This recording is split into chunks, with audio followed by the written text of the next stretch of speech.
Amidst the scholars of the past, one of the famous ones is Ahmad ibn Hanbal. You know, they call him the Imam of Ahlul Sunnah. And such a giant of an Imam, some of the people in his madhab say that no one served the religion after Abu Bakr radiallahu anhu more than Ahmad ibn Hanbal. Because just in the days of Mihna, you know, for years he took imprisonment and house arrest, but he would not budge on his stance on the deen. So his fame and repute extended across the Muslim land. Everyone knew him, but there was no selfies in those days, you know.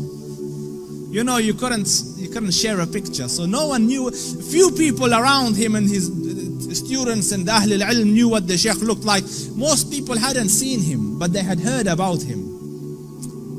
So Imam Ahmad went on a travel from his city to another city. And when he reached that city, night befell him. He was in a masjid, and he was trying to sleep in the masjid because in those days there was no hotels and things, you know. So the guard came and he said, "Get out of the masjid." So he said, "Listen, I'm a traveler. I don't have anywhere to go. I will just be here till tomorrow, and then I will be on my way." So he said, "No, get out."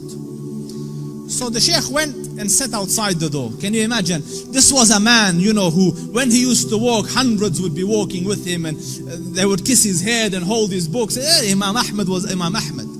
Now he's sitting at the door of the masjid. So he looks at him, he goes, "Didn't I tell you to go?" He goes, "I'm outside." He goes, "No, get out."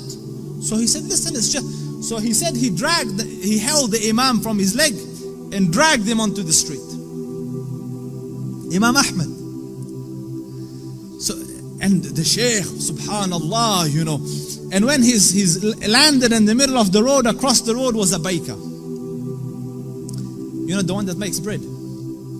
So the baker saw him and he goes, "Listen, you know, he sees in him signs of piety and taqwa." So he goes, "Come here and sleep in my bakery, like, you know, and I am making the dough all night and fixing the bread, because people will come at Fajr to buy, but you sleep here as I'm doing my work." So the Imam thanked him and went and laid down, but he's watching him, that every time he makes the dough, he says, "Astaghfirullah, astaghfirullah, astaghfirullah." And as he's making astaghfirullah, astaghfirullah. So all night he saw this man, istighfar, istighfar, istighfar.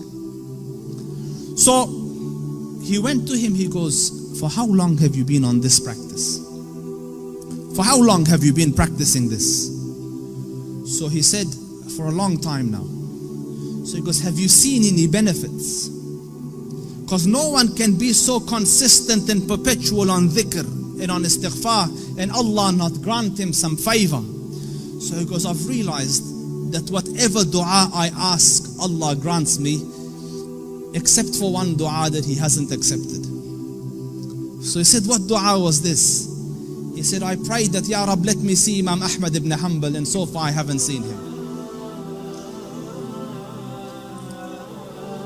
So the Shaykh said, he goes, "Subhanallah, he dragged me by my feet to come into your bakery. Imagine, out of my city into his house, out of his house when I was refusing, dragged me by my feet so that I could come and answer to your dua.